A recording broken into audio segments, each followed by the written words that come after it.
Buenos días a todos. El Instituto Guatemalteco de Seguridad Social se complace en darles la bienvenida a esta quinta y última jornada de la Semana de la Nutrición, Alimentación Saludable toda la vida. En su segundo año consecutivo en el que, recordemos, abordamos temas importantes en torno a la nutrición y, por supuesto, a la alimentación saludable que contribuye a mejorar la salud de cada paciente.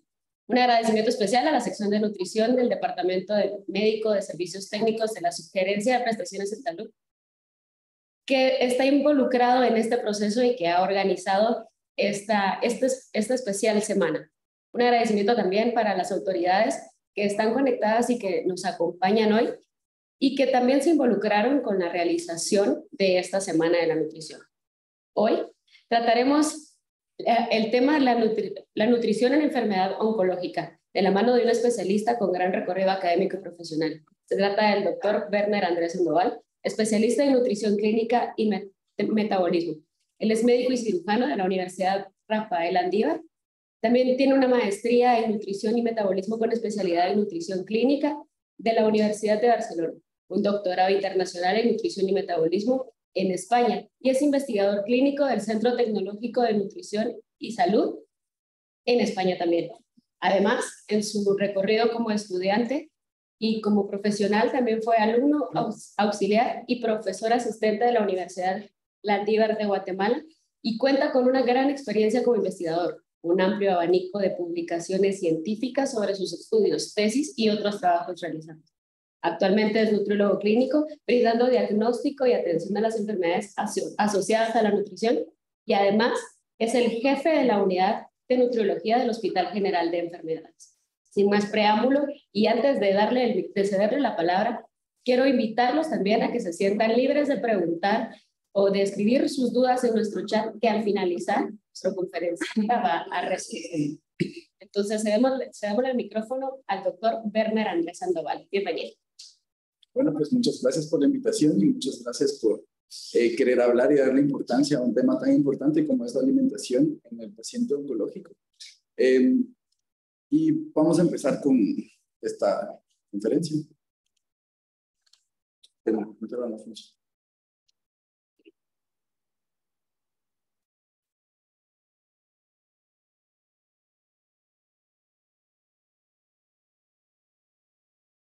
Listo. Bueno, pues entonces, como ya dijeron antes, me dedico a la nutrición clínica, soy médico y cirujano y le doy mucha importancia a la importancia, valga la redundancia, que tiene la alimentación en las distintas enfermedades. De hecho, nos dedicamos dentro de nuestra unidad, tanto en la unidad del hospital como en mi práctica clínica, a la atención de las enfermedades que tienen relación con la nutrición y al soporte nutricional de distintas enfermedades. Entonces, el día de hoy me encargaron hablar sobre la nutrición en la enfermedad oncológica.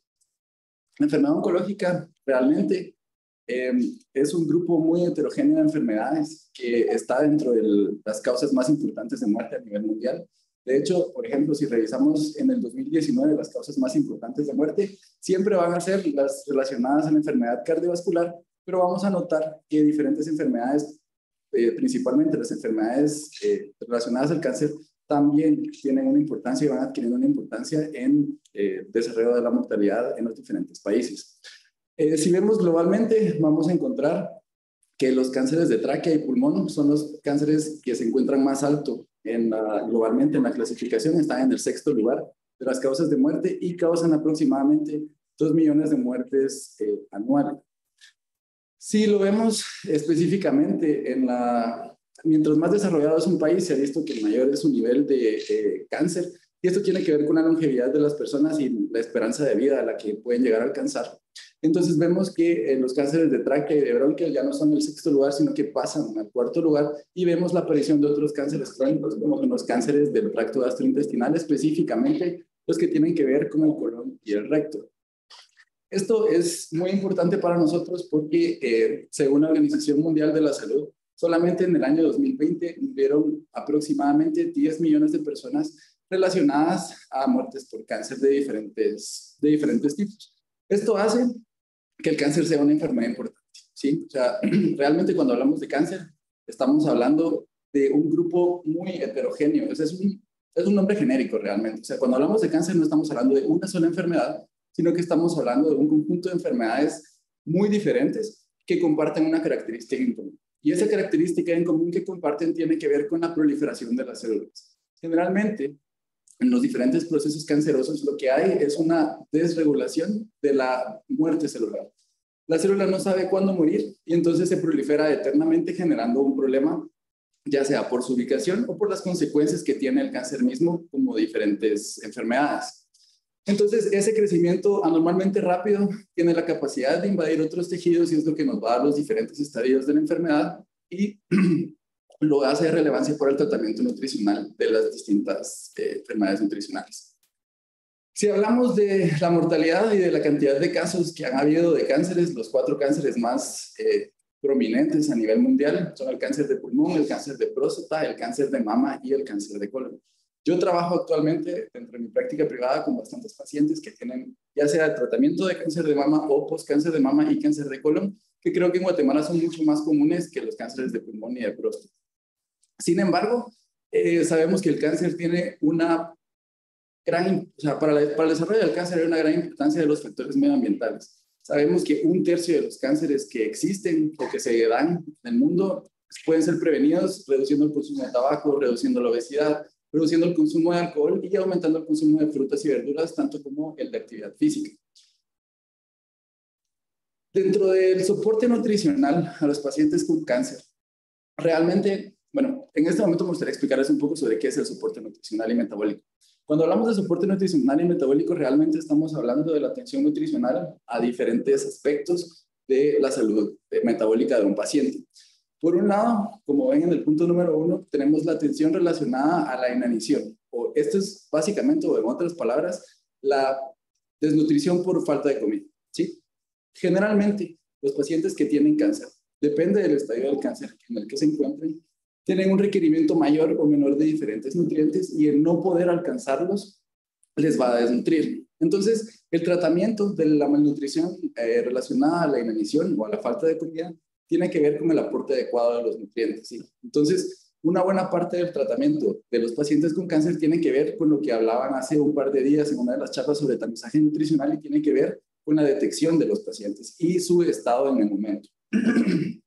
Como segundo punto, tenemos la malnutrición que está relacionada al catabolismo de la enfermedad. Y cuando hablamos de catabolismo de la enfermedad, realmente lo que estamos hablando es del aumento de los requerimientos secundarios a la inflamación misma. Generalmente, cuando una enfermedad como cáncer se desarrolla, paralelo a este desarrollo, hay una elevación en diferentes moléculas, principalmente moléculas proinflamatorias que se consideran moléculas de estrés, que ponen a nuestro sistema metabólico en estrés. Y entonces eso no solo aumenta los requerimientos de las necesidades de nuestros pacientes, sino que en muchos de los casos también hace que el aporte de los nutrientes que se les da no sea bien aprovechado, porque el cuerpo no está en las condiciones metabólicas reales para poder aprovecharlo. Entonces, el tratamiento de esto no es solamente dar la cantidad de alimentos que se requieren, sino que existen algunos nutrientes que tienen la capacidad de modular esta respuesta inflamatoria y con eso mejoramos no solo la absorción de los nutrientes, sino que mejoramos la efectividad de los tratamientos para el cáncer. Y por último, tenemos la malnutrición relacionada con la pérdida de función o el daño.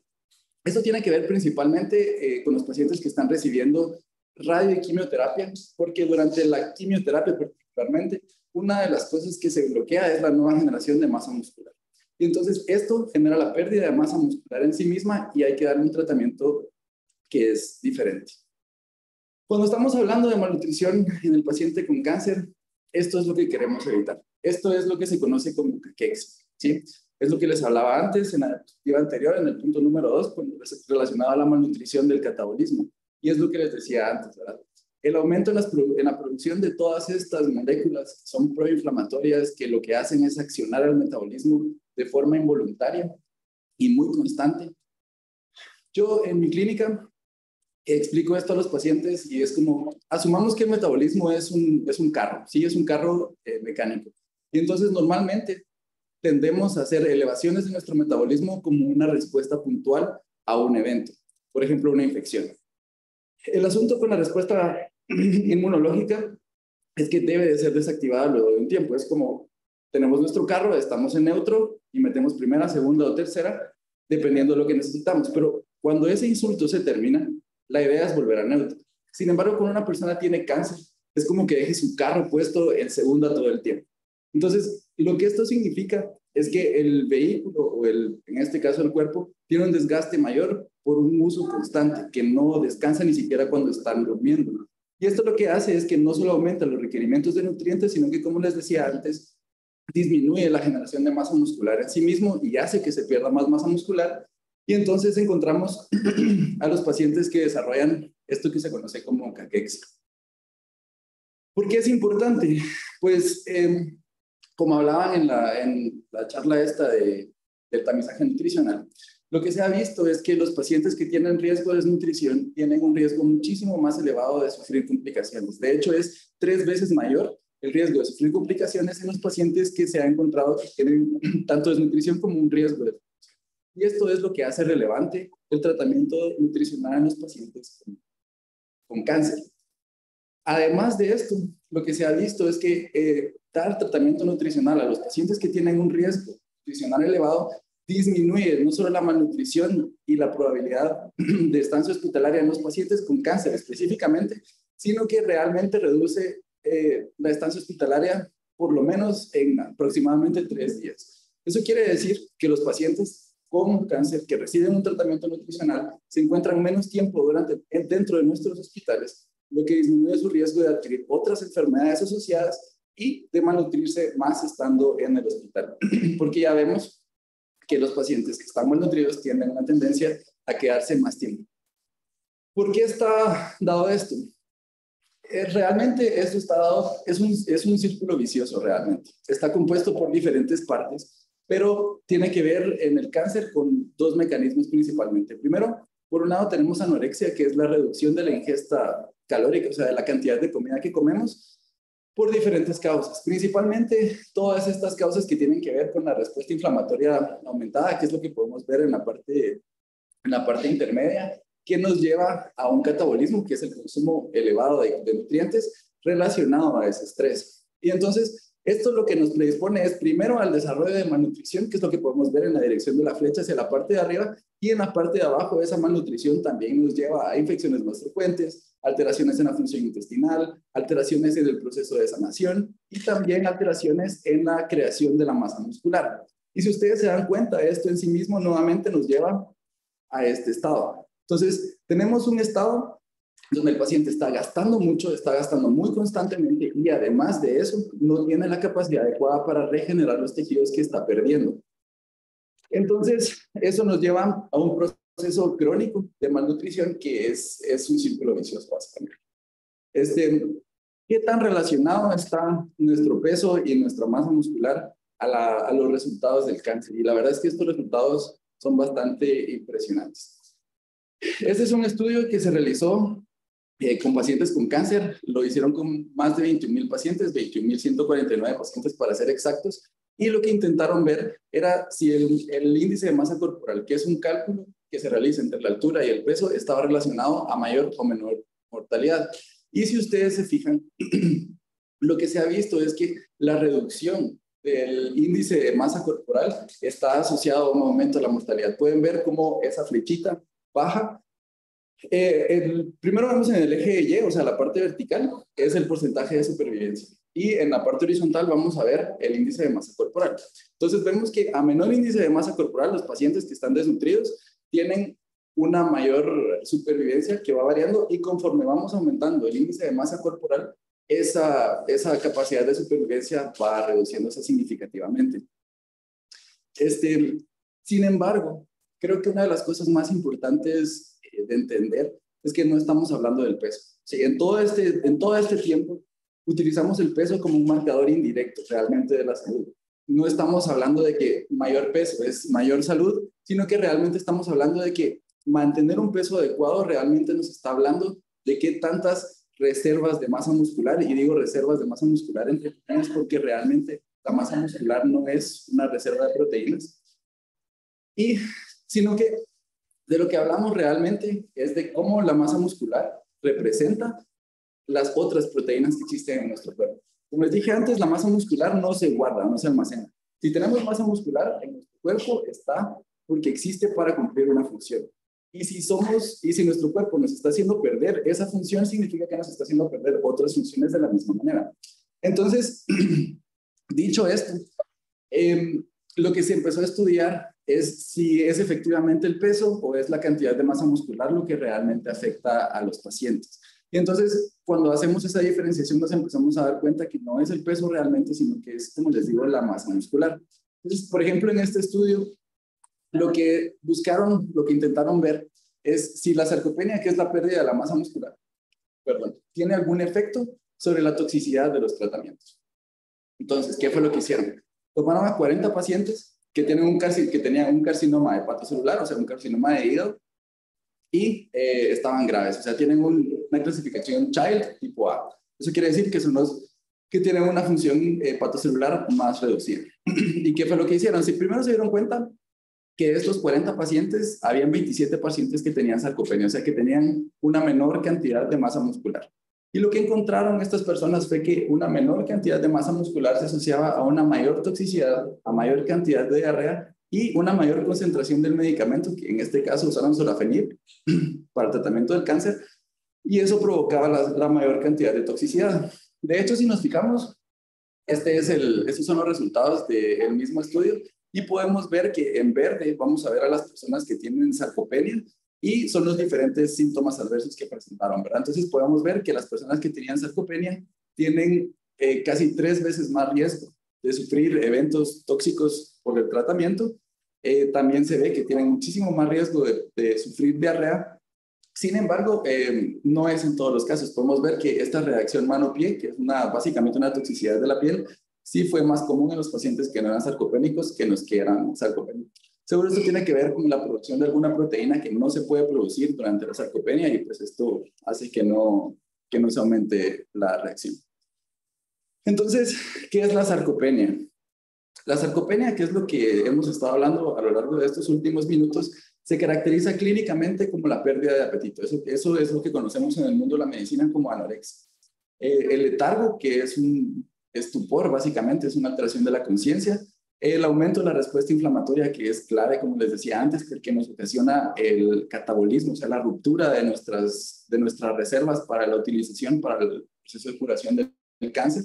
Y también esto ocasiona resistencia a la insulina y la pérdida de proteínas. Entonces, como les explicaba antes, todas estas características clínicas realmente están englobadas como parte de una respuesta inmunitaria e inflamatoria que se está sucediendo como parte de la enfermedad del cáncer, que como dijimos antes, realmente es un grupo de enfermedades muy, muy variadas. Sin embargo, lo que tienen en común es este sobrecrecimiento. Para tener ese sobrecrecimiento, generalmente las células cancerosas lo que son es capaces de saltarse las respuestas inmunitarias que regulan el tiempo de vida de las células. Y entonces en sí mismo causan una alteración metabólica que provoca inflamación por la producción descontrolada de diferentes proteínas. Y es esto lo que nos va a terminar causando los diferentes daños en la producción y el metabolismo de las proteínas, que es lo que posteriormente nos puede ayudar a predecir cuál es el resultado de los tratamientos que estamos brindando. Cuando hablamos de sarcopenia, estamos hablando realmente de 2 vías metabólicas. Primero, a su izquierda, en donde están las figuritas amarillas, pueden ver lo que se conoce como las vías del anabolismo. O sea, eso quiere decir todas las vías que nos ayudan a generar dentro de nuestras células las proteínas necesarias para el crecimiento de los tejidos. Y por otro lado tenemos las vías del catabolismo, que son todas las vías metabólicas que tienen que ver con la degradación de los tejidos. Cuando estamos utilizando nuestras reservas, ya sea para la utilización de diferentes procesos o la incapacidad de generar nuevas reservas porque estamos en un proceso de uso, básicamente. Entonces, lo que podemos ver es que realmente cuando estamos hablando de la generación de masa muscular, aún la generación de la masa muscular que se genera a través del deporte, realmente de lo que estamos hablando es de la activación de vías metabólicas que son bioquímicas en nuestro cuerpo y que diferentes químicos o sustancias que nos pueden ayudar a estimular estas vías también nos van a ayudar a reducir la sarcopenia. Pero es importante entender de dónde se origina y es que podemos ver, como les decía, en donde están las figuritas grises, todos estos son mediadores inflamatorios que se producen durante el cáncer. Son parte de la respuesta inmunitaria y esa es todo a lo que nos referimos cuando hablamos de la sarcopenia en el cáncer. No solamente tiene que ver con la falta de la ingesta de alimentos, sino que tiene mucho que ver con la liberación de las sustancias que tiene nuestra sangre y nuestras células. Y cómo esas sustancias van a alterar diferentes vías metabólicas según la sustancia para inhibir la generación de nuevas proteínas. Entonces, como les decía antes, ¿verdad? O sea, tenemos que tomar en cuenta, por una parte, que los pacientes con cáncer, por diferentes razones, van a disminuir su ingesta. Van a comer menos y eso en sí mismo les va a predisponer a un riesgo de malnutrición como tal, por falta de comida. Y luego tenemos como todas las proteínas proinflamatorias le van a condicionar a un estado de salud hipercatabólico, o sea, de gran gasto, y con esto nos predisponen no solamente a no alcanzar el requerimiento porque no estamos ingiriendo la cantidad suficiente de comida, sino que además le pone un requerimiento extra encima a nuestro cuerpo que es muy difícil de llenar posteriormente con la cantidad de comida, pues por lo que ya hemos hablado antes. Entonces, realmente, ¿qué es lo que pasa? Y esta es una parte quizás muy interesante sobre cómo es que se genera el trastorno metabólico durante el cáncer. Lo que se ha visto es que durante el cáncer se produce una glicólisis ineficiente. Y la glicólisis ineficiente significa que el proceso en el cual el azúcar de nuestra sangre, que es la glucosa, se utiliza como energía, es anómalo. Y no se puede obtener suficiente energía a través de él. Por lo cual, los niveles de ATP, que es la molécula de energía en nuestro cuerpo, se disminuyen y los de AMP, que son lo que se utiliza para crear el AMP, se empieza a quedar guardado. Entonces empieza a aumentar. Esto lo que hace es que cambia la activación de esta enzima que se llama AMPK, que es una enzima que que favorece el crecimiento celular y la proliferación celular. Y entonces, está inhibido básicamente. Lo que hace es que al inhibirlo, aumenta nuevamente la glicólisis, o sea, la ruptura de los ácidos, de los carbohidratos, aumenta la oxidación de los lípidos y esto genera una cantidad elevada de cosas que se conocen como radicales libres. Los radicales libres son moléculas de desecho que pasan en el metabolismo, principalmente después de procesos metabólicos que son ineficientes. Son un desecho literal. Y normalmente esas moléculas tienen la capacidad de dañar los tejidos que se encuentran alrededor de ella porque son altamente reactivas. Eso quiere decir que reaccionan muy fácilmente con lo que tienen alrededor. Dentro de ellas, el mismo ADN. Y se considera que esto es lo que termina generando las rupturas o las fallas en el ADN que desencadenan el cáncer. Además de eso, si ustedes se fijan, este aumento en el AMP inhibe eso que se conoce como mTOR, que está puesto entre paréntesis en un cuadro gris en la parte de abajo, que es si se fijan en esta vía, está puesto justo hasta la izquierda de verde, y es una de las vías que genera la síntesis proteica. Entonces, esta disrupción en el ciclo de la glicólisis y del metabolismo del azúcar es parte de las cosas que nos ayudan, lo que nos predisponen a generar poca masa muscular. Además de esto, lo que les hablaba antes, no solo estamos hablando de la generación de proteínas, sino que estamos hablando de cómo estas moléculas proinflamatorias van a ocasionar cambios en el metabolismo que nos van a predisponer a tener alteraciones, generar más grasa, perder más masa muscular. Y es que básicamente inactivan o reducen la capacidad de nuestras células para reconocer la insulina. Y eso es lo que se reconoce como resistencia a la insulina. El asunto con la resistencia a la insulina es que genera un vicio en el metabolismo y es lo que les decía antes. Por una parte, tenemos fuera de nuestro músculo una gran cantidad de glucosa, al mismo tiempo que tenemos todos estos mediadores de inflamación que ahí arriba se ven como TNF-alfa e IL-6. Y esto es lo que van a hacer, es que van a activar la reducción de los receptores de insulina en la membrana celular, lo que se traduce básicamente o a la práctica como a que el músculo no responde a este estímulo. La insulina se necesita para generar masa muscular y además se necesita para hacer un metabolismo adecuado del azúcar. Entonces, esto lo que hace es que nos empieza a aumentar los niveles plasmáticos de azúcar y esto genera todavía más inflamación. Y si esto no fuera suficiente, la verdad es que a este hecho, digamos, favorece el hecho de que también hay un aumento de la cantidad de ácidos grasos libres, que son los triglicéridos en nuestra sangre, y los triglicéridos también tienen la capacidad de volvernos más resistentes a la insulina. Entonces, mientras más resistentes a la insulina nos volvemos, menos hábil es nuestro músculo y nuestras células en general para guardar y para generar nuevos tejidos. Entonces, estamos hablando realmente todo el tiempo de cómo, por un lado, el cáncer no nos deja alimentarnos correctamente, y por otro lado, como a pesar de que nos alimentemos durante el cáncer, existe una barrera en nuestro metabolismo para la utilización de esos nutrientes de forma adecuada por nuestro cuerpo. ¿A qué nos lleva esto? Pues realmente nos lleva a un estado donde hay un metabolismo anormal de las proteínas. Y si podemos ver en el cáncer, como les había dicho antes, hay una disminución de la síntesis de proteínas, hay un aumento en el catabolismo, que es la disrupción de las proteínas, lo cual nos deja como un balance negativo en la generación proteica, ¿verdad? Y entonces, esto, como les había dicho antes, es una mezcla. Realmente no es solo porque los pacientes con cáncer comen menos, sino porque además los pacientes con cáncer sufren de un metabolismo anormal que no solo no les permite ingerir la cantidad adecuada, sino que además no les permite utilizar de forma adecuada los nutrientes que sí están absorbiendo. Sabemos pues que además de los efectos del tratamiento, pero de los efectos del cáncer, el tratamiento en sí mismo también tiene efectos sobre la masa muscular. Por ejemplo, en este estudio que es publicado en 2010, se evaluó la evolución del peso, pero principalmente de la cantidad de masa muscular y de la cantidad de grasa que tenían después de 6 meses pacientes que habían sido sometidos a tratamiento con sorafenib, que es un tratamiento para el cáncer, y pacientes que habían recibido un tratamiento placebo. Esto no tiene nada que ver con la nutrición, esto fue simplemente para cuando se evaluó el tratamiento con sorafenib. Y lo que encontraron en ese estudio es que los pacientes que estaban con el tratamiento tenían una pérdida de peso significativa, pero sobre todo tenían una pérdida significativa de masa muscular. Cuando lo evaluaron a los 6 meses, se dieron cuenta que la mayor parte de pacientes, o en promedio, los pacientes habían perdido el 4.9% de su masa muscular, y cuando los evaluaron a 12 meses, los pacientes habían perdido aproximadamente un 8% de su masa muscular. Eso significa que, aunque no demos tratamiento nutricional, de todos modos el tratamiento, el fármaco, nos va a generar la pérdida de masa muscular. Sin embargo, pues necesitamos el fármaco como parte del tratamiento, y pues tenemos que aprender a lidiar con esta pérdida de masa muscular que es involuntaria.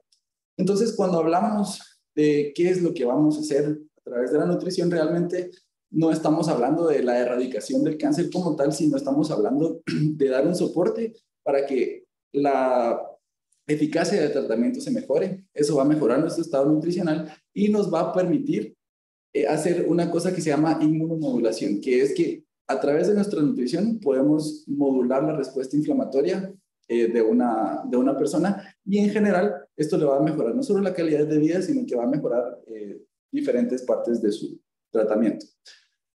Quizás uno de los problemas principales que tienen los pacientes con cáncer es que no tienen hambre. Como les explicaba antes, tienen grandes cantidades de moléculas proinflamatorias en su sistema, y eso la verdad es que no les permite generar hambre en su sistema. Entonces, se han desarrollado algunos medicamentos para la estimulación del apetito. Actualmente solo están estos dos que se llaman progestinas, esa es la familia de los fármacos. Y el que más se ha utilizado es el megestrolacetato. Sin embargo, la verdad es que los resultados no son tan clínicamente efectivos, porque lo que vemos es que, a pesar de que estos son resultados de un metaanálisis, que significa que se juntaron un montón de estudios y se dio una conclusión a base de sus datos.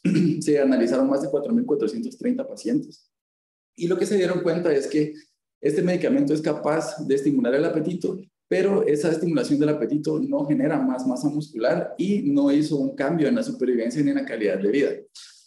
También es importante mencionar que tiene un efecto secundario bastante importante, que es el tromboembolismo, que es una generación de pequeños coágulos dentro de nuestra sangre que pueden ocluir diferentes arterias importantes, y pues esto ocasiona los diferentes tipos de problemas en hasta un 5% de los pacientes que lo están utilizando, que es un efecto secundario importante, además en una cantidad importante de pacientes, por lo que habría que realmente valorar su uso para el aumento de la ingesta.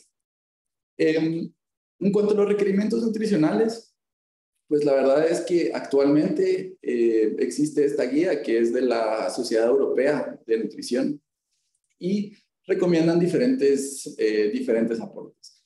En general, se recomienda un aporte calórico bastante normal. Sin embargo, recomiendan aumentar el aporte de proteínas hasta 2 gramos por kilo de peso, donde se ha visto que es una cantidad segura para administrarse, que no provoca efectos secundarios y que de hecho ayuda a que el mantenimiento de proteínas en nuestro organismo se mejore. También es importante mencionar que los pacientes que tienen cáncer suelen tener además pérdida de vitaminas por diferentes razones. La quimioterapia, uno de los efectos principales, como vieron anteriormente, efectos secundarios principales es la diarrea. Y esa diarrea está provocada porque el intestino pierde las vellosidades que le permiten absorber y entonces la mayor parte de los nutrientes se queda dentro del intestino y eso reduce la absorción de esos nutrientes, incluidas las vitaminas y minerales. Entonces es importante saber que si nuestros pacientes tienen o desarrollan diarrea, y aunque no desarrollen diarrea, existe una posibilidad muy elevada de que sufran de desnutrición y de que sufran de hipovitaminosis o de bajas cantidades de diferentes vitaminas, particularmente las vitaminas que tienen que ver con las grasas. ¿Por qué es importante? ¿Por qué queremos darle tratamiento a los pacientes? Y creo que este tipo de estudios es importante y muy interesante de conocer, porque lo que hicieron en este estudio fue que es un estudio retrospectivo, eso quiere decir que vieron de atrás para adelante y atendieron a 134 pacientes con cáncer de pulmón de células no pequeñas, o sea, otro tipo de cáncer que no es ese. Y lo que se dieron cuenta es que hay una muchísimo mayor supervivencia de los pacientes si se logra reducir el nivel de caquexia. Entonces, podemos ver que los pacientes que logran mantenerse sin caquexia, que es la línea negra fuerte que está puesta más hasta arriba, tienen en general mayores niveles de supervivencia. O sea, si ustedes se fijan, es la parte que tiene los niveles más elevados, particularmente los mantiene hasta casi los 30 meses. Esto quiere decir que las personas que tienen un tratamiento nutricional adecuado desde el inicio tienen una mayor esperanza de sobrevivir a su tratamiento, de sobrevivir a su enfermedad. Mientras que los que se mantienen con caquexia, o sea, los pacientes que se mantienen desnutridos, es la fila que se ve más hasta la izquierda, que es punteada, y que podemos ver que la supervivencia empieza a decaer de forma fuerte a partir de los 8 o 9 meses, y que se mantiene decayendo hasta casi se reduce la supervivencia hasta un 18% luego de 30 meses. Esto es una mortalidad muy alta y nos habla sobre la importancia que tiene convertir a nuestros pacientes, porque podemos ver que la línea intermedia, que es la de los puntitos, efectivamente, a pesar de que el paciente no logra alcanzar el mismo nivel de sobrevida que un paciente que se mantuvo sin desnutrición durante todo su proceso, pues sí podemos ver que la sobrevida sí aumenta. Y sí aumenta de una forma significativa, no solo clínicamente, sino que el porcentaje de supervivencia es realmente mayor, aún a 35, 37 meses de tratamiento. Cuando vemos cuáles son los efectos, nuevamente, o sea, por qué es importante. Por ejemplo, tenemos este estudio donde lo que intentaron era ver si la intervención nutricional, ya sea con una dieta diseñada más suplementación, que sería el grupo 1, una dieta libre más suplementación, que sería el grupo 2, o una dieta libre sin suplementación, que sería el grupo 3, ayudaba a mejorar distintos marcadores de nutrición, toxicidad y supervivencia en nuestros pacientes, en los pacientes. ¿Qué fue lo que encontraron estos investigadores? Lo que encontraron es que los pacientes que tenían una dieta diseñada y suplementación mantenían su nutrición en hasta el 91%. Y esto significa que los pacientes que tuvieron tratamiento serían más o menos como los pacientes de la línea negra de hasta arriba. O sea, ayudan a mantener una mayor sobrevida, secundario al aumento en el mantenimiento de su peso. Además, los pacientes que tuvieron la dieta libre y no tuvieron suplementación tuvieron un deterioro nutricional más marcado, una toxicidad más elevada y de forma inversa, los pacientes que tuvieron nutrición diseñada más suplementación tuvieron una mayor supervivencia y una mejor calidad de vida, y esto fue según el nivel de intervención. O sea, si ustedes se fijan, el nivel óptimo, digamos que sería dieta más suplementación, le ganó al que era solo suplementación y al que era solo la dieta. Entonces, lo que esto nos habla es de cómo un mantenimiento adecuado de la nutrición primero tiene efectos durante la terapia del cáncer, y no solo durante la terapia del cáncer, sino que también tiene efectos a largo plazo. ¿Cuáles son esos efectos? Primero, vamos a hablar sobre los días de estancia hospitalaria. Vamos a ver que los pacientes que no reciben terapia nutricional tienen en promedio una estancia hospitalaria bastante más elevada, que puede llegar hasta por encima de los 100 días, y podemos ver, esos son los puntitos verdes de la gráfica izquierda, Mientras que podemos ver que en los puntitos azules, siempre en la gráfica izquierda, los pacientes que tuvieron terapia nutricional tuvieron muchos menos días de ingreso posterior a sus quimioterapias. También cuando nos pasamos a ver la mortalidad de los pacientes, vemos que los pacientes que no reciben tratamiento tienen una mortalidad bastante más elevada. Pueden ver esa línea verde cómo baja muy rápidamente, mientras que los pacientes que tienen tratamiento nutricional mantienen un nivel de supervivencia muchísimo más elevado, clínicamente significativo, y nos aumenta la supervivencia a por lo menos 20 meses en la mayor parte de los pacientes tratados. Entonces, como les decía antes, por una parte estamos hablando de mantener la cantidad de nutrición adecuada a nuestros pacientes, que tengan los requerimientos mínimos que necesitan, pero por otra parte estamos hablando de cómo la enfermedad misma condiciona a la absorción y a la utilización adecuada de esos nutrientes. Para esa segunda parte tenemos otro tipo de tratamiento. No tiene que ver solamente con la cantidad de calorías que le estamos aportando, la cantidad de proteína que le estamos aportando, sino que tiene que ver con distintos nutrientes que tienen la capacidad de modificar la respuesta inflamatoria de nuestro cuerpo para una mejor utilización de la nutrición. Esto se conoce como inmunomodulación nutricional, ¿sí? En la actualidad se conocen distintos inmunomoduladores, pero particularmente en el cáncer, uno de los más utilizados es el omega 3. ¿Por qué el omega 3 se considera un inmunomodulador?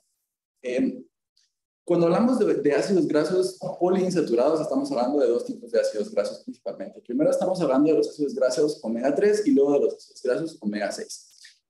Los omega 3 son ácidos grasos dentro de los cuales encontramos el EPA y el DHA, que tal vez les pueda sonar por las fórmulas infantiles, eran muy populares alrededor de los 90 para los niños. Sin embargo, nos fuimos dando cuenta que tienen muchísima más importancia en nuestra nutrición y en nuestro metabolismo de lo que le habíamos dado hasta hace relativamente poco. ¿Por qué es que tiene esa importancia? Cuando hablamos de inflamación en nuestro cuerpo, generalmente está mediada, o sea, lo que la ocasiona es la elevación, como ya hemos dicho antes, de distintas moléculas. O sea, hay pequeñas, tanto proteínas como hormonas que se elevan en nuestra sangre, que lo que van a hacer es que le van a indicar a nuestras células que deben de inflamarse. Y cuando hablamos de inflamación es básicamente un cambio en el metabolismo. O sea, deben de cambiar su función metabólica del punto A al punto B. Y casualmente, para los ácidos grasos omega 3 y omega 6, lo que se vio es que comparten una sola enzima. Una enzima es una proteína que nos va a ayudar a hacer conversiones, hacer reacciones rápidas en nuestro organismo, y lo que hace es básicamente un transformador. O sea, le damos el omega 3, la pasamos por la enzima y nos va a dar ciertos productos. Le damos omega 6, la pasamos por la enzima y nos va a dar otros productos. Normalmente, las enzimas son individuales, o sea, no se comparten. La del omega 3 debería de ser diferente que la del omega 6. Sin embargo, en la realidad, ellas compiten por una sola enzima. Y entonces esa enzima va a ser utilizada por el omega que tenga mayores concentraciones en nuestra sangre. Y lo que se ha visto es que todos los productos, o una buena parte de los productos que se producen a partir de los ácidos grasos omega 3 son antiinflamatorios, mientras que los que se producen a través de los ácidos grasos omega 6 se consideran proinflamatorios. Y hemos visto que más inflamación es igual a más inmunosupresión, o sea, menos capacidad de nuestras células inmunitarias para poder ejercer la función que deben. Y en muchos casos se necesita esa función para que las células cancerosas se puedan mantener a raya. ¿Qué hemos visto específicamente? Y para mí esto es un estudio súper interesante y bastante paradigmático en cuanto a este tema. Este estudio lo hicieron en Alberta, Canadá. Lo hicieron en un hospital que es uno de los 2 hospitales de referencia más grandes para cáncer. Y básicamente lo que ellos hicieron fue ofrecerle a 40 pacientes que llegaron con un cáncer que no era de células pequeñas, de pulmón, y les ofrecieron el mismo tratamiento para el cáncer, pero la diferencia es que a un grupo de los pacientes les dieron 2.2 gramos de omega 3 al día y al otro grupo de los pacientes no les dieron omega 3, solamente recibieron atención nutricional de estándar. ¿Qué fue lo que se vio? Y esto es impactante, ¿sí? O sea, no les cambiaron la dosis de medicamentos, no sufrieron más tratamientos un grupo que el otro, o sea, se les dio exactamente lo mismo con la única diferencia de los 2.2 gramos de omega 3. Se vio que los pacientes que recibieron el tratamiento estándar tendieron a perder 2.3 kilogramos de peso. Esos son más o menos 6 libras de peso a lo largo de todo su tratamiento, mientras que los que estaban en el grupo con el tratamiento del aceite de pescado, que eran los 2.2 gramos al día de omega 3, subieron de peso más o menos 1.2 libras. También podemos ver, pero esto es lo más interesante, es el cambio de la masa muscular. Si ustedes se fijan, que es el apartado número 2 de la tabla, donde dice cambio de la masa muscular, porcentaje 100D, lo que se ve es que los pacientes estándar perdieron casi 7 kilos de masa muscular, que son 15 libras, mientras que los pacientes que tenían omega 3 ganaron, de hecho, que sea 0.1 kilos, que son 200 gramos más o menos. Sin embargo, no tuvieron una pérdida. Y cuando vemos la grasa que se deposita dentro de nuestros músculos, vemos que los pacientes del grupo normal ganaron 9.5 kilos, mientras que los pacientes que recibieron el omega 3 perdieron 16.4 kilos de grasa. Eso significa que el aceite omega 3 en sí mismo fue capaz de cambiar el estado metabólico de los pacientes al punto en el cual mejoraron su composición corporal, o por lo menos pudieron mantenerla a pesar del tratamiento con quimioterapia después de 2 ciclos de quimioterapia a lo largo de 6 semanas. Entonces es bastante interesante porque nos permite entender que no solamente estamos hablando de la cantidad de nutrientes que le estamos dando al cuerpo, sino de la capacidad del cuerpo para, de hecho, utilizar esos nutrientes de una forma efectiva y adecuada. Cuando vemos esto, queremos saber si no solamente tiene que ver con la composición de la masa muscular y si realmente ese cambio en los efectos en la composición de la masa muscular tiene algún efecto sobre la vida del paciente. Y lo que vemos es que en la línea punteada, esto es un estudio de calidad de vida, o sea, le hicieron a un montón de gente una cierta cantidad de preguntas, son 12 personas en uno y 16 personas en el grupo de control, y se les hacen una serie de preguntas para determinar cuál es su calidad de vida, que también están viviendo a pesar de tener cáncer y tratamiento para el cáncer. Y lo que podemos ver es que el consumo de ácidos grasos omega 3 hace que mejore la calidad de vida. Si ustedes ven la línea punteada, se eleva. Y los pacientes que no tenían omega 3 básicamente mantienen la misma calidad de vida y de hecho se ve que tiene un pequeño deterioro, sin embargo no es clínicamente significativo. Lo que sí podemos ver es que este omega 3 no solo es capaz de mejorar la cantidad de masa muscular y de mejorar la cantidad de grasa, sino que también es capaz de mejorar la calidad de vida en diferentes pacientes, en este caso también con cáncer de pulmón. El omega 3 es una sustancia muy interesante, la verdad, porque lo que se ha visto hasta este momento, se está estudiando mucho, se le está dando muchísima importancia precisamente por este tipo de resultados donde podemos ver cambios clínicamente significativos por una inversión realmente baja en comparación con los efectos de los tratamientos que se dan cuando hay complicaciones. Y podemos ver que se está estudiando en diferentes tipos de cáncer. Se está estudiando en cáncer de mama, donde ya de hecho hay un ensayo clínico que se está llevando a cabo en pacientes con cáncer de mama y omega 3. Sin embargo, la mayor parte de estudios todavía se encuentran preliminares, todavía se encuentran en estudios celulares o se están empezando a hacer estudios en animales para poder determinar si efectivamente el omega 3 tiene algún tipo de efecto en diferentes tipos de cáncer que van, como les digo, desde cánceres neurológicos hasta cáncer cervical y cánceres en la sangre. Otro de las sustancias que se pueden utilizar para mejorar el metabolismo, principalmente de las proteínas en los pacientes que tienen cáncer, es los aminoácidos de cadena ramificada principalmente. Dentro de los aminoácidos, para el ser humano relevantes, que son 20, hay 10 que se consideran, 10 que se consideran esenciales y 10 que se consideran no esenciales. La diferencia entre los esenciales y los no esenciales realmente tiene que ver con la capacidad de nuestro organismo para producirlos. Y dentro de los aminoácidos existe una pequeña subclasificación que se llaman aminoácidos de cadena ramificada o PSAs. Son importantes porque en nuestro metabolismo son 3 y se utilizan para generar energía. O sea, son lo que utilizamos de las proteínas cuando queremos generar energía a través de ellas. Entonces, lo que se ha visto es que suplementarla como una fuente de energía extra de proteínas puede llegar a tener efectos. En este caso, es un estudio que es relativamente nuevo, es del año 2021, y lo que ellos hacen es aglomerar los resultados de otros estudios, específicamente de 13 estudios, para poder dar resultados que sean un poco más fuertes que los estudios separados, cada uno por el mismo.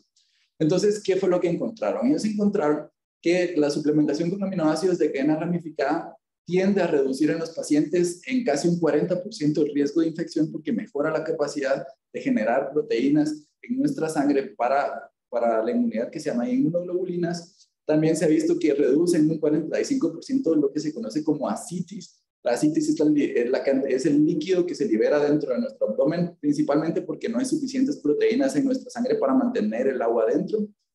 Además, se vio que los pacientes aumentan en promedio 3 kilos de peso y reducen 2 días de sustancia hospitalaria a los pacientes que necesitaron estar ingresados.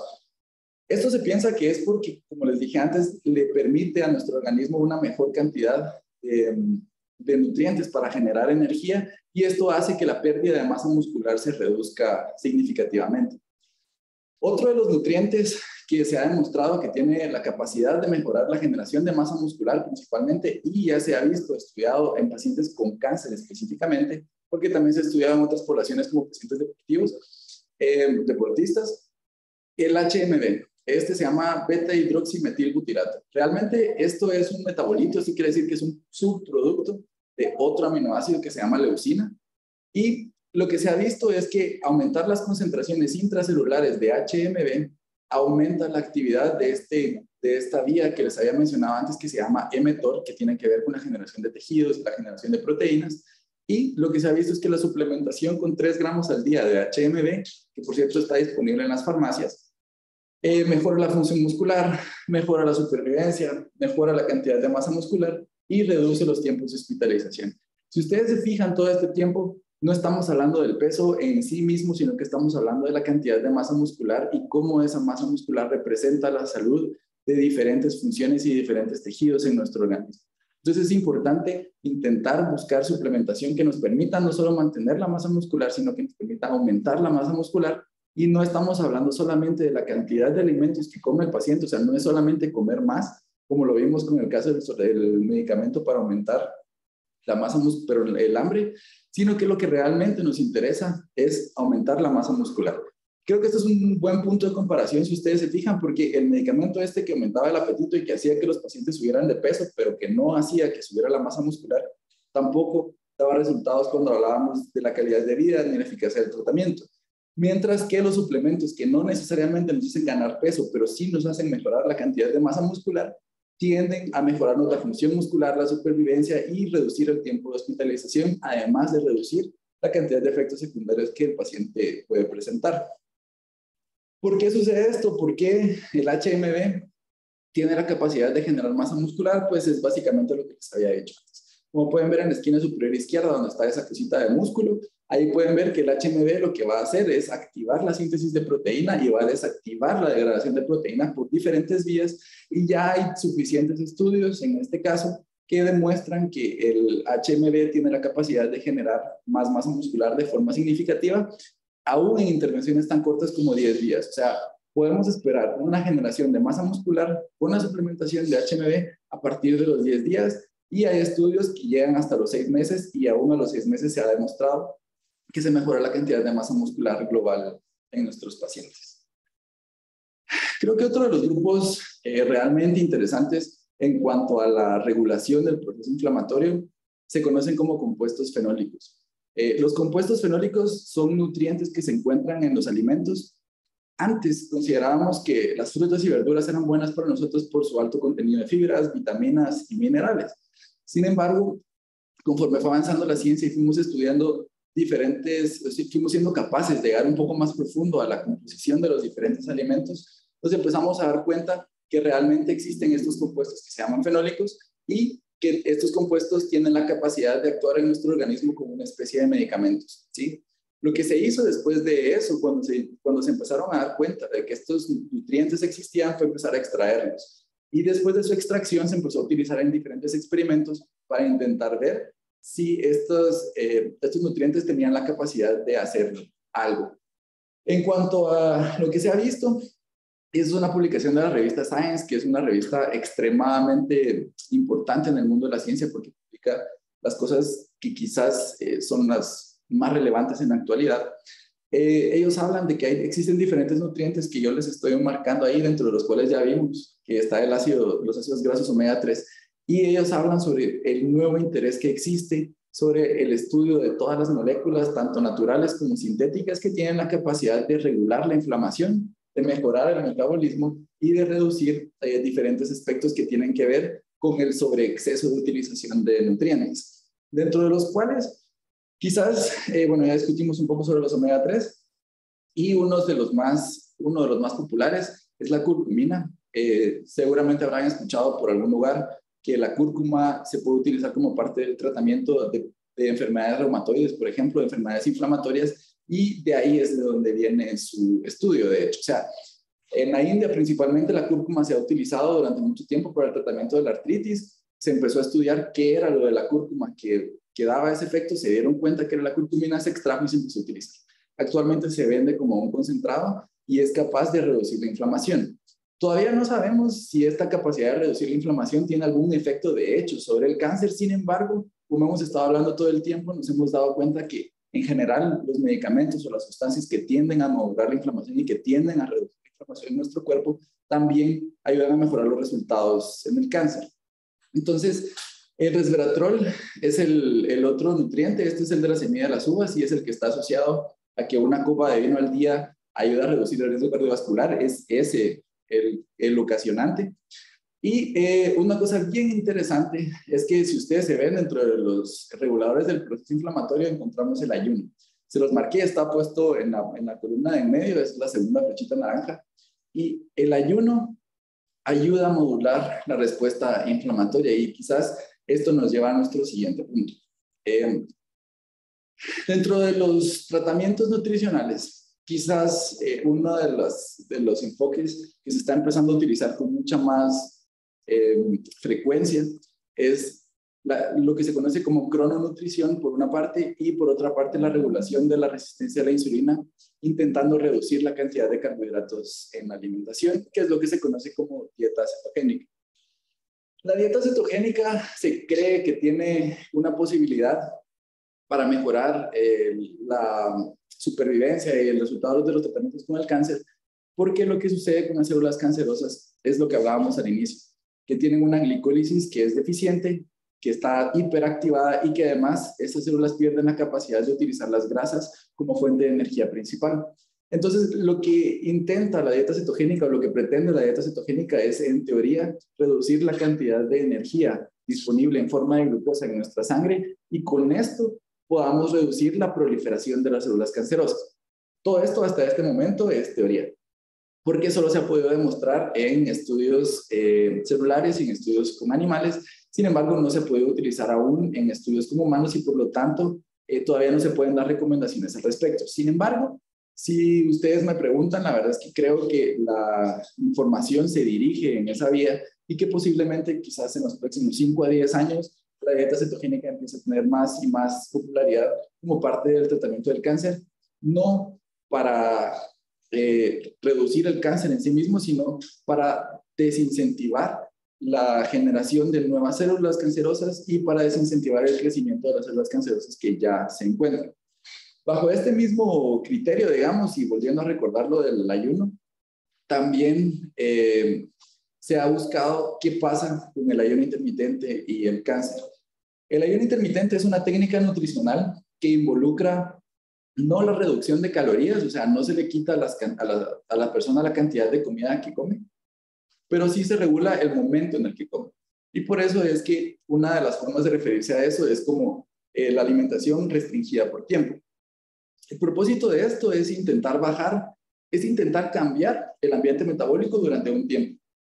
Como les digo, no se reduce la cantidad de calorías, pero al limitarlas a una cantidad de tiempo muy en específico, lo que esto provoca es que durante el tiempo de ayuno la cantidad de glucosa es mucho menor, la cantidad de insulina es mucho menor y todo lo que esto representa metabólicamente hablando también se disminuye.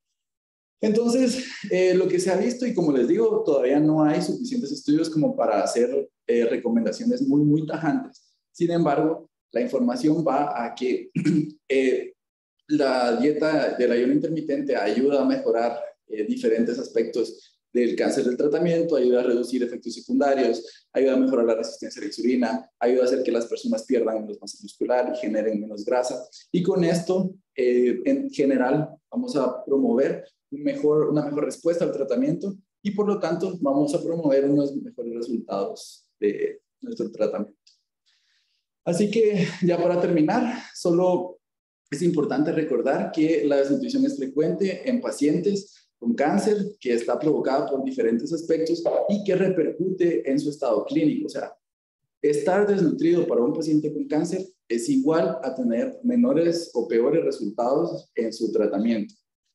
También vemos que la pérdida de peso y el desgaste muscular no solo pueden tratarse de manera efectiva con terapia nutricional oportuna, sino que, de hecho, se ha visto que ayuda a mejorar la sobrevida de los pacientes el dar tratamiento nutricional adecuado, no solamente a través de una dieta, sino a través de la suplementación adecuada para el cáncer. Vimos también que es clave cumplir con los requisitos de proteínas y de energía principalmente para el tratamiento y la sobrevida de los pacientes y que existen algunos nutrientes como el omega 3, que quizás uno de los más estudiados, que son capaces de regular la respuesta inflamatoria que se asocia al cáncer, que evita la atrofia muscular, que por lo tanto nos ayuda a obtener mejores resultados reduciendo los efectos secundarios del tratamiento y mejorando la eficacia del mismo. Y por lo tanto, podemos decir que la terapia nutricional mejora la eficacia de las terapias con el cáncer. Por lo tanto, es importante que no dejemos la terapia nutricional de lado ni cuando estamos con tratamiento, porque esto nos va a ayudar a obtener mejores resultados. Nos ayuda a reducir la mortalidad, nos ayuda a mejorar la composición corporal y nos ayuda a tener menos efectos secundarios. Así que, de mi parte, esto fue todo por esta conferencia y pues dejo espacio para las preguntas, Silvia. Gracias, doctor. Es importante la plática de hoy, no solo para los profesionales, sino también para la gente, para el público en general, que también desea informarse sobre este tema. Varias preguntas tenemos esta mañana acá. Empezamos con la de Rosario Polanco. Dice, buenos días. ¿Cómo podemos apoyar a un paciente que por la quimioterapia ha desarrollado reflujo y tiene quemado y lastimado el esófago? ¿Se puede suplementar aparte de brindar papillas o líquidos?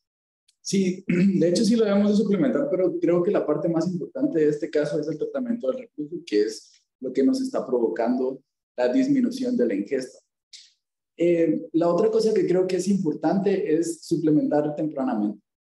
Ya vimos, o sea, ya sabemos que la suplementación temprana tiene un efecto y quizás la limitante del reflujo gastroesofágico sea importante, pero deberíamos de asegurarnos el aporte adecuado, si fuera necesario a través de soporte enteral con fórmulas, para asegurarnos que a lo largo del día, que aunque no sea en golpes, o sea, que no sean comidas grandes, pero que a lo largo del día nuestro paciente pueda cumplir su requerimiento, eso le va a ayudar a permitir, con eso le va a permitir mejorar sus resultados y mejorar su cantidad de alimentación, siempre no dejando de lado el origen del reflujo.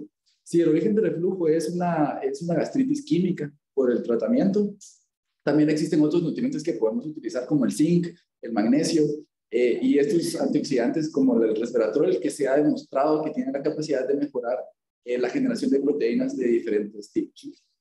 Así que espero que eso ayude a la experiencia.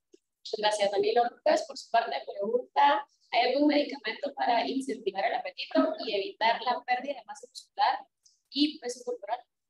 Sí, el medicamento que les mostré, el megestoprogesterol, la verdad es que tengo muy poca experiencia con él porque no tiene mucha efectividad. O sea, lo que vamos a hacer con esto es aumentar el apetito, sin embargo, no necesariamente estamos aumentando el aporte de proteínas, que es quizás lo más importante que debemos considerar.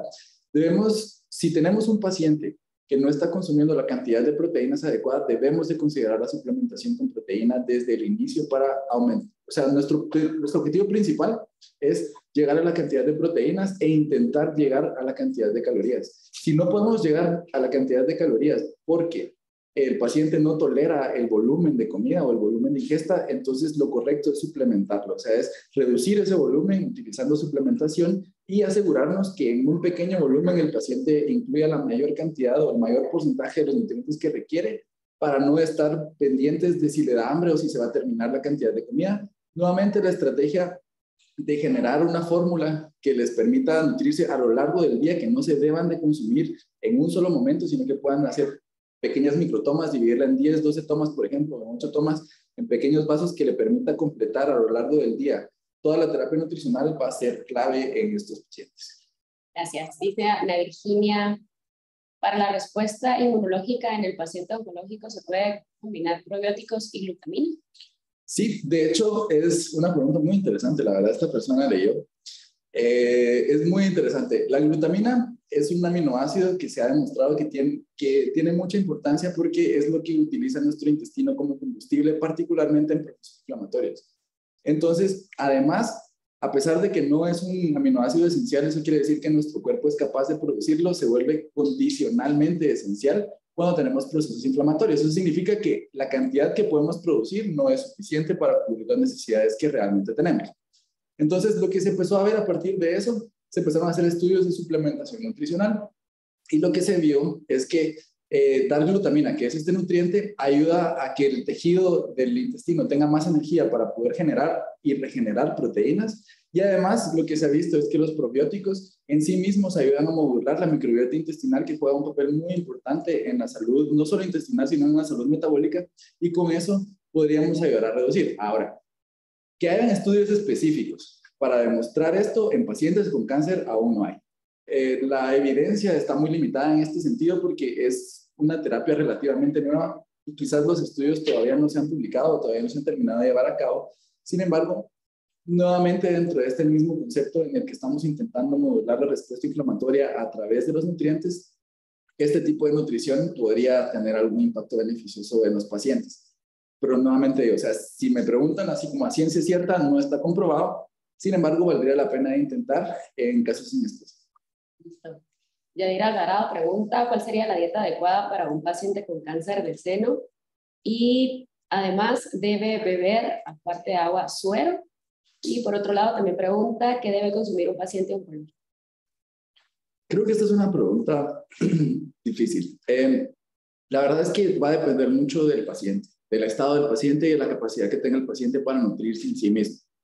Como datos generales, se tiende al ayuno intermitente y a reducir la cantidad de carbohidratos, ambas cosas.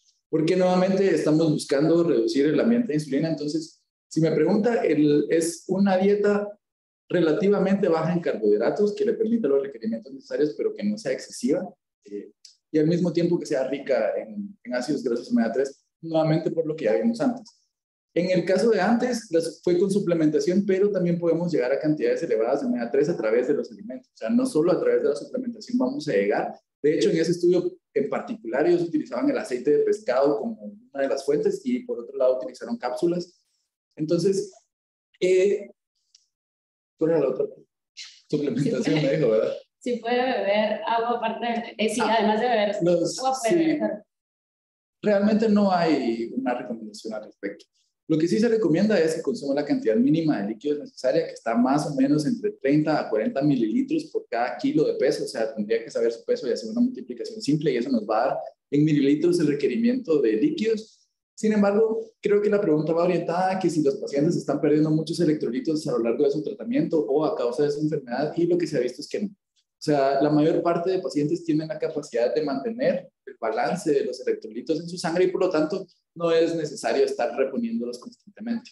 Listo, regresando al tema del omega 3, Ana Virginia pregunta cuáles son las mejores fuentes para obtener omega 3.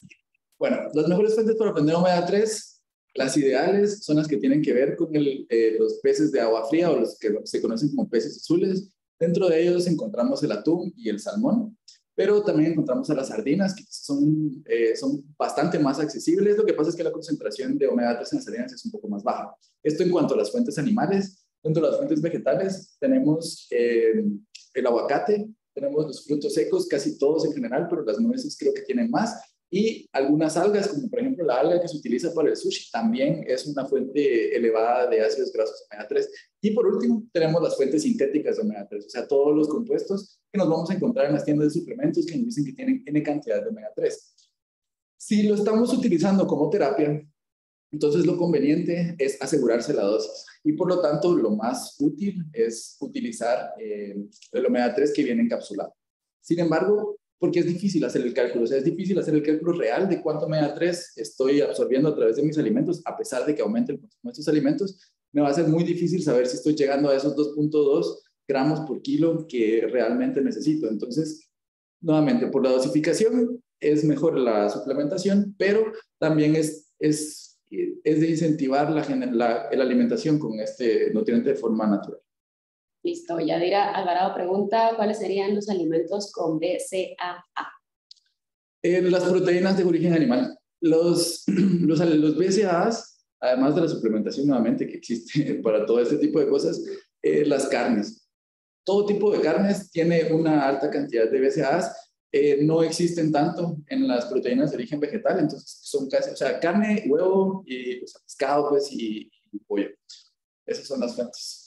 Listo, Betsalí Orellana dice, gracias por la información, si fuera posible enviarnos los alimentos que contienen todos los nutrientes. Hablaba de los reguladores del proceso inflamatorio que tenían en presentación a su momento. Ok, con gusto, entonces hacemos llegar la información. Por otro lado dice Maritza Yanet, ¿cómo ayuda el omega 3 a pacientes diabéticos? Es una buena pregunta que se me sale un poco del tema, pero está bien. Tiene que ver siempre. Lo que pasa es que hay diferentes enfermedades que se consideran originadas por la inflamación. La diabetes es una de estas enfermedades que se considera originada por la inflamación. Entonces, lo que se ha visto es que la mayor parte de nutrientes que tienen capacidades que se consideran antiinflamatorias, pero lo voy a decir muy entre comillas, porque no es que sean antiinflamatorios en sí mismos, sino que promueven la no inflamación, más bien, que si el omega 3 ayuda al paciente. Sí, con diabetes. Entonces, gracias. Entonces, el asunto con esto es que cualquier cosa que nos ayude a reducir la inflamación nos ayuda a mejorar la resistencia a la insulina y por lo tanto nos ayuda a mejorar el proceso de la diabetes.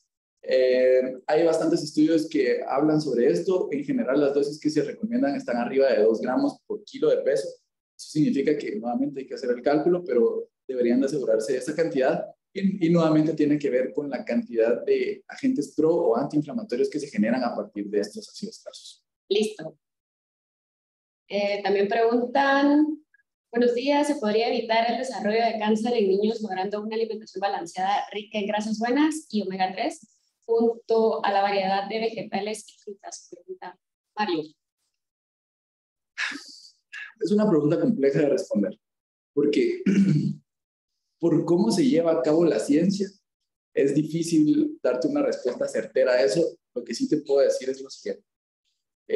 Se ha visto que en la ciencia existe una cosa que se llaman asociaciones por una parte y causalidades por otra parte. O sea, una causalidad es cuando hay un evento que tiene una causa.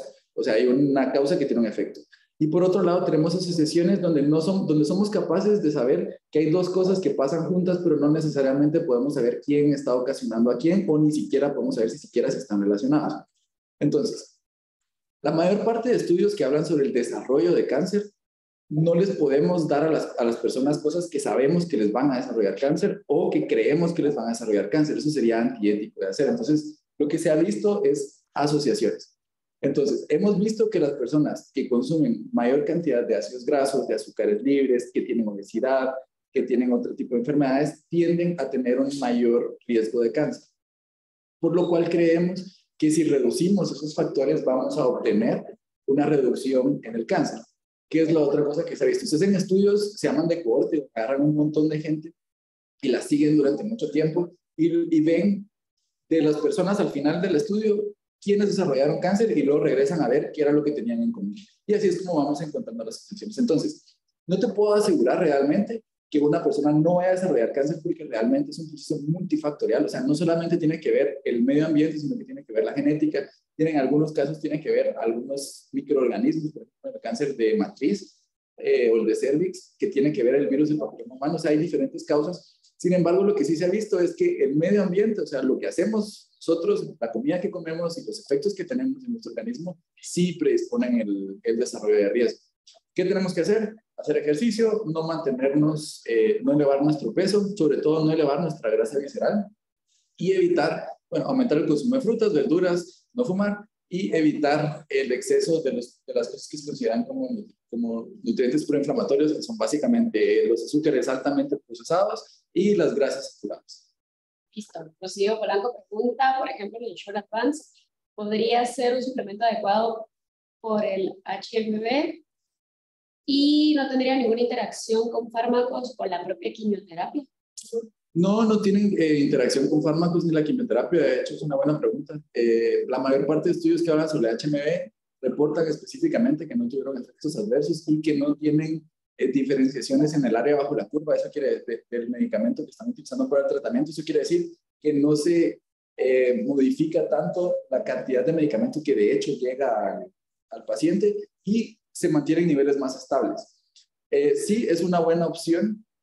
Sin embargo, hay otras opciones en el mercado que le permiten alcanzar el HMB a los 3 gramos sin aportar los otros nutrientes. Sí es una buena opción en el sentido de que nos va a permitir una cantidad hipercalórica, hiperproteica y además con el HMB. Sin embargo, con el suplemento en concreto que se está diciendo, estamos obligando a nuestro paciente a consumirse 2 al día para poder llegar al requerimiento. Y la otra cosa que habría que ver es qué tanto le juega con la dieta. O sea, la idea sería tratar de mantener la dieta lo más posible, el 100%, y lo que no se pueda con la dieta, entonces lo suplementamos. No debería de girar su tratamiento alrededor de la suplementación, sino alrededor de la dieta y utilizar la suplementación como un extra.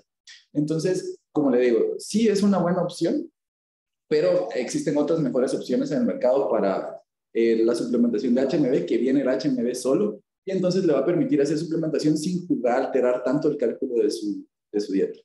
Listo. Por otro lado, Mila Galdames pregunta, ¿son malos los lácteos y el azúcar? Yo no sé por qué tienen cosas en contra de los lácteos. Depende. Hay personas que son naturalmente alérgicas a los lácteos. Entonces, pues a estas personas esto les complica el problema. En general no son malos. Ahora, el azúcar altamente refinado sí. Lo que se ha visto es que mientras más refinado es el azúcar, mayor es su impacto en el metabolismo, más insulina segrega, y mientras más insulina segrega y mayor inflamación hay en el ambiente, entonces mayor disrupción vamos a encontrar en nuestro metabolismo. Entonces, esta disrupción en el metabolismo está provocada por la confluencia de ambos factores. Por un lado, el estímulo altamente catabólico de degradación de la inflamación, y por otro lado, la potencia de la insulina para la generación del estímulo de la creación de cosas así del guardado. Entonces, el problema real es que cuando las dos cosas chocan, sus influencias dentro de la célula básicamente se confunde, de comillas, y no sabe qué hacer. Entonces, cuando no sabe qué hacer, lo que hace es que genera grasa de forma normal y esto nos genera más problemas. Por lo tanto, lo que se ha visto es que reducir el consumo de azúcares altamente refinados reduce un poco esta confluencia porque reduce los niveles que tenemos de insulina en un tiempo dado. Entonces, evitar esto sí nos va a ayudar a mejorar el pronóstico. Súper. Ana Virginia pregunta, en el paciente oncológico las pérdidas de nutrientes es muy marcado. ¿Cuáles serían las dosis recomendadas para vitamina E? Y si se recomienda suplementar con vitamina D. Sí, se recomienda suplementar con vitamina D. Se ha visto que los pacientes que tienen cáncer y están con tratamiento en quimioterapia tienden a tener un riesgo muchísimo más elevado de sufrir de osteoporosis, que tiene que ver un poco con la reducción de la ingesta de alimentos y otra parte con la reducción de la vitamina D. Ahora, en cuanto a la vitamina E, la verdad es que los estudios hablan con suplementación alrededor de 600 miligramos al día. Se utiliza la vitamina E porque es un antioxidante que se mezcla en las grasas. Sin embargo, no es el único antioxidante que hay, habrían otras opciones. Pero en cuanto a estas dos vitaminas, sí se necesita la suplementación.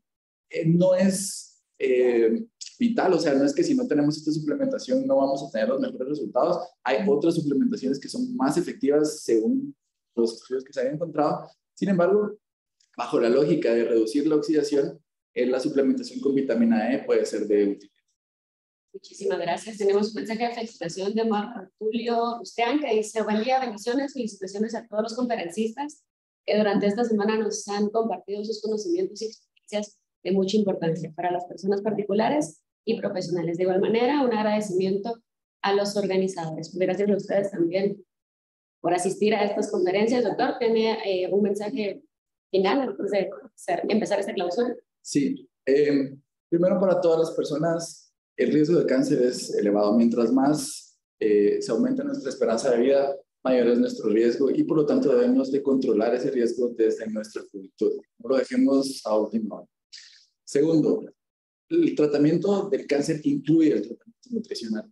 No debe dejarse de lado. Tenemos que entender que el cáncer, a pesar de que es una enfermedad, como les digo, muy variada, tiene requerimientos que deben de ser cumplidos y que si no se cumplen, esos requerimientos ocasionan problemas y pueden ser problemas muy severos con la mortalidad de los pacientes, los efectos secundarios y la efectividad de su tratamiento. Entonces, Creo que uno de los mensajes más importantes que hay aquí es que el tratamiento nutricional no debe de ser dejado de lado, aún durante el tratamiento del cáncer. No se ha visto que sea nocivo, al contrario, se ha visto que mejora significativamente todos los parámetros, y es que la razón es que todos nuestros procesos, todas las células que somos, todo lo que nos constituye el día de hoy realmente pasó a través de nuestro tracto gastrointestinal. O sea, ya lo absorbimos y lo modificamos. Y si estamos en un proceso de curación, en un proceso donde necesitamos sanarnos, necesitamos alimentarnos correctamente, a pesar de todas las limitaciones que se encuentran cuando tenemos cáncer. Entonces, lo más importante que creo que quiero decir es, por favor, no dejen de lado su alimentación. Crean que tiene un poder muy importante para ayudarles a recuperar su salud y también para prevenirle. Pero no solo para prevenir, que normalmente es el concepto de la nutrición, que es para que no me enferme, sino realmente tiene un efecto en el tratamiento de la enfermedad y en el resultado de la enfermedad, y por lo tanto no hay que dejarlo de lado. Muchísimas gracias por estar aquí con nosotros hoy. Recordemos que esta se da a raíz de la Semana de la Nutrición, alimentación sana toda la vida, y es importante también que usted se informe no solo como profesional, sino también como población en general, y recuerde que estas conferencias también están colgadas en el portal web del Instituto Guatemalteco de Seguridad Social, y también están en nuestro canal de YouTube para que usted pueda ver no solo la de hoy, sino las de toda la semana de la mano de los profesionales que han venido pues a dar esta información importante. Doctor Soto, antes de irnos, usted nos podría contar también sobre los servicios que ofrece el ICSE en cuanto a nutrición, en cuanto a nutrición, usted como jefe de la unidad. Sí, nosotros como parte de la unidad de nutriología del ICSE de la zona 9, damos soporte nutricional y metabólico a los pacientes que están ingresados dentro del hospital, particularmente dentro del área de medicina interna, aunque también nuestro trabajo es evitar que los pacientes sufran de desnutrición hospitalaria, ayudar a tratar la desnutrición hospitalaria y ayudar a dar el soporte metabólico. Eso quiere decir, los nutrientes que se necesitan se requieren dependiendo de las distintas enfermedades. Entonces estamos constantemente evaluando a nuestros pacientes, intentando diagnosticar su cuadro nutricional, y les estamos intentando dar el aporte constante de lo que necesitan para mejorar sus resultados de sus tratamientos, para hacer que se encuentren menos tiempo ingresados en el hospital y finalmente para ayudar a evitar la mortalidad entre nuestros pacientes. Entonces, sí. Perdón. Entonces, esas son nuestras funciones. Somos un equipo de 7 personas en total. Y pues estamos ahí en Zona Nueva apoyando a los pacientes. Importante también que conozca esta información de la población en general y que se acerque a los servicios de salud del que necesita apoyo en este tema. Vamos a darle el enlace también al subgerente de prestaciones en salud, pues está a cargo de toda esta organización a través de su sección de nutrición, y también que se ha involucrado en esta semana de nutrición que es de suma importancia. Doctor Aquino, bienvenido. Buenos días, mucho gusto de saludarlos. En nombre de la Subgerencia de Prestaciones en Salud, sus dependencias y especialmente la Dirección de Servicios Técnicos, a donde pertenece el área de nutrición del instituto. Para nosotros ha sido muy importante que como segundo año consecutivo se haya llevado a cabo la Semana de la Nutrición con el tema Alimentación Saludable para la Nutrición. Para nosotros es muy importante que se haya trabajado esto tanto a nivel departamental como a nivel nacional, y que hayan participado todas las personas que trabajan con nosotros en las diferentes áreas de nutrición. Específicamente tenemos áreas de nutrición en los hospitales generales, en las periféricas, en las unidades asistenciales integrales de pacientes jubilados, y participación también con los niños en las diferentes áreas, tanto hospitalarias como de consulta externa del instituto. Durante esta semana se impartieron temas de sumo interés para profesionales, pacientes, público en general, con información sobre la alimentación adecuada en condiciones específicas. El Instituto Guatemalteco de Seguridad Social, como parte de sus políticas preventivas, coayuda en este tipo de actividades, las cuales van enfocadas en la atención de calidad que le brinda al afiliado, beneficiario y derechohabiente a través de las distintas disciplinas, y en este caso específico, la nutrición, que contribuye a la recuperación de la salud y prevención de enfermedades. Un tratamiento nutricional oportuno mejorará la condición del paciente y la prevención de factores de riesgo para enfermedades crónicas no transmisibles. Por lo que es un gusto poder clausurar la Semana de la Nutrición, esperándolos el próximo año a estar atentos para nuevos temas con expositores profesionales tan capacitados como se realizó durante este año. Agradecerles a todos su participación. Muchas bendiciones para todos y estamos siempre a la orden en la sugerencia de prestaciones en salud. Buenas tardes.